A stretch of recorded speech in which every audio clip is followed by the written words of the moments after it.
Okay, I hope the audio is good on this audio video. I have a lot of stories that I want to tell, and I never tell them, especially now that I'm not on the radio, and I am in this weird stage of my life where I don't feel like the main character, so I don't really tell stories, and it's really disorienting, but I don't want to forget this stuff, and I know that I'm forgetting things. So here we go. Hopefully I have enough space on my phone to tell this whole story. All right, so many years ago in 2017, I believe, it was either 2017 or 2016, but I'm pretty sure it was 2017, whenever Baywatch was coming out. I was looking to revamp the way that I worked out, right? I wanted to change the way that my routines were going. I don't remember, I think I was doing, 2016, 2017. I think I was just doing full body workouts all the time. I might have been splitting it up between like glutes and hams and back and buys. I don't remember, but I knew I needed to change. I had plateaued big time, right? And so I started looking for like other inspirations. And of course, I came across The Rock, who is iconic. I've been making a joke for a long time about how he should be called The Boulder, because my dude he has surpassed Rock status, in my opinion. But, you got a brand and all that. So I was like, he's the most iconic celebrity to have just like the best body, right? So I'll just follow him. And in doing that, this is around the time that the new Baywatch was coming out. And so he was constantly posting things about that and also tagging Zac Efron. And I've never really cared that much about Zac Efron. Because, when he first came out, he was just so like, he was just like pretty. He was very pretty. He is very pretty. I mean, he's a pretty man, but that's just not really my thing. I get really bored with pretty. And not that anybody anywhere in this world cares what I think about Zac Efron, but I would just like to say things as if the person I'm talking about were to ever see them. And so Zac Efron, if you're watching this in some alternate universe where that would happen, you're very pretty and I'm so happy for you. Personally, it just was not my thing for a long time, so I didn't really pay much attention to him. But through these trailers, I realized that he had put on a ton of muscle and was just looking, just so fit. And so I started finally following Zac Efron on Instagram. And, oh God, no, maybe it was 2016. I think it was 2016. Wow, what a long time ago. And because I remember I was on the radio and I ended up talking about this on the radio with Liz and Nugget together. So 2016. So I started following Zac Efron, and of course they're promoting Baywatch, and they're posting, he's posting, I think I lost it like 14,000 trailers a day, teaser trailers for this movie, trying to like ramp up the hype. And I commented on one of them. I was laying on the couch in the living room and scrolling through Instagram, and boom, there was this trailer that he had posted, and I commented, "This trailer makes me want to both work out and cry." And like less than 20 seconds later, I got a notification that said that Zac Efron had liked my comment, right? Wild. So I flipped out. Of course, I took a bunch of screenshots because I just couldn't believe it. So they pop up in my time hop every year. And through that, I thought, the next most logical move to make in my life is to pick up acting. Like, obviously, Zac Efron liked my comment, so now we have to meet. And the only way for me to do that is to become an actress.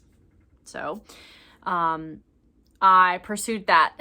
So I sat down shortly after this, days after, and I sat down at my my ex's laptop and I typed in on YouTube how to act. And I clicked on the first video that piqued my interest, and it was a professor speaking in front of a classroom full of people. Presumably, I never saw anybody else that was in the classroom. And I watched about 9 minutes of that video.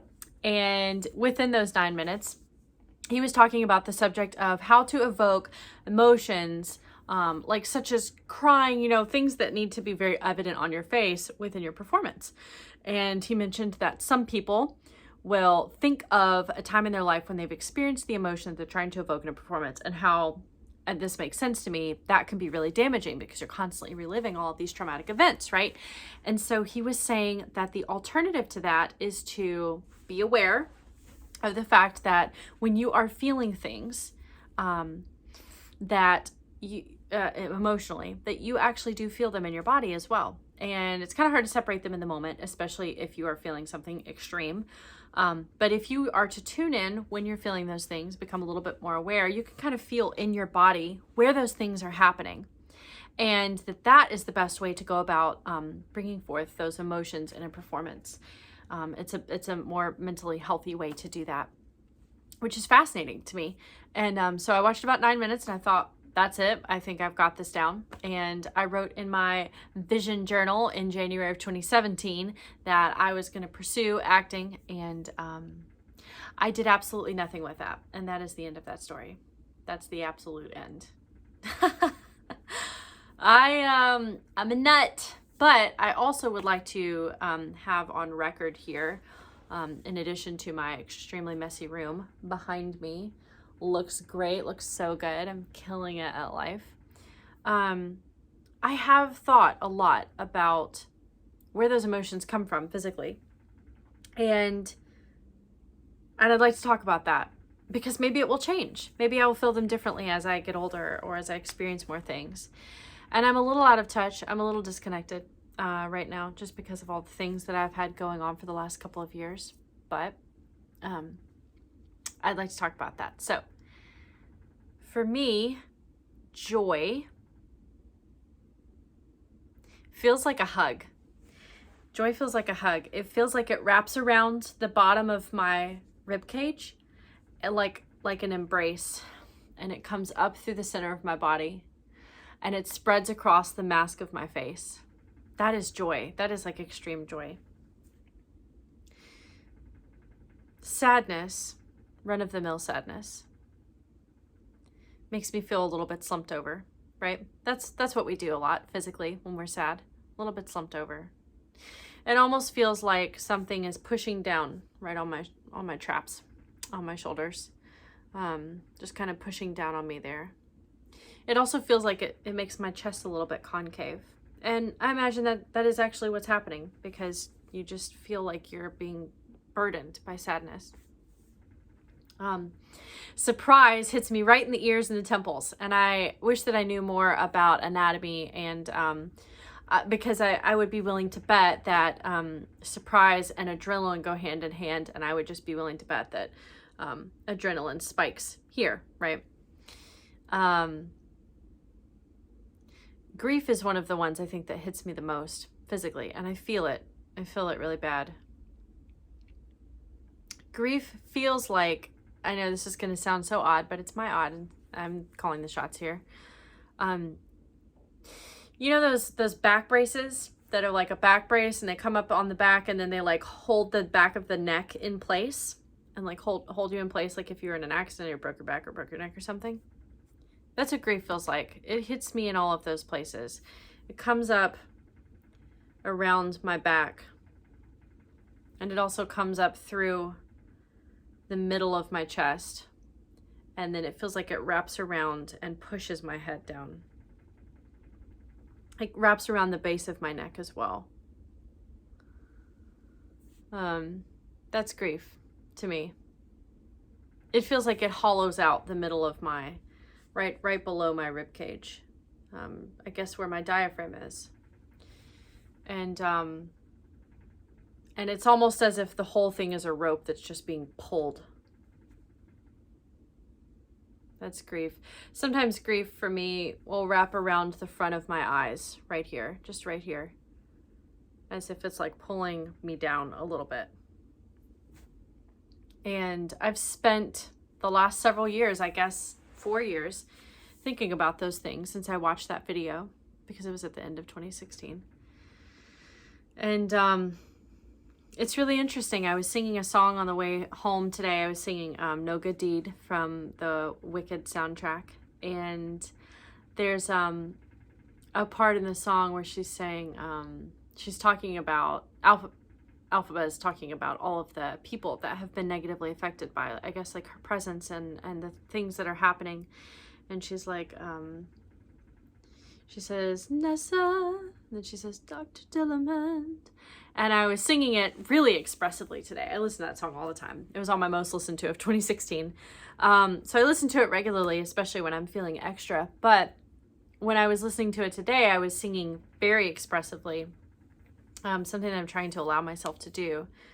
You know, in the privacy of my own car, it should not matter, but somehow I still find a way to make it matter most of the time. But today, I was really giving it my all.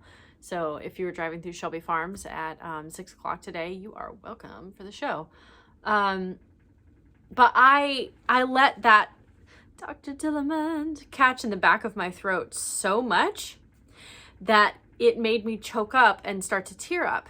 And I thought, that's where that feeling is. That's where the feeling of like hopelessness is. Just absolute hopelessness. Hopelessness to me also comes with shock. The two are hand in hand, hopelessness and shock, because I'm always shocked to find myself hopeless. I always think, you know, there is a way out. There is a solution. There is something that can be done. Even if it's not ideal, there's something that can be done that could change the situation. And so when I get to the point where I feel hopeless, I'm shocked. And that feeling catching in the back of my throat as I sang that line caught, and there was the hopelessness. And I immediately had an emotional reaction. Those two things are really fascinating, the physical and the emotional, how much they're tied together. And of course they should be. They're both residing in the same body, connected to the same brain, connected to all of the same limbs and all the same senses. So it's no wonder, but somehow I still find a way to wonder about it because it just seems so fascinating. That's all I got for now. I'm going to put this on my YouTube, and I don't expect anybody to watch it, and that's totally okay.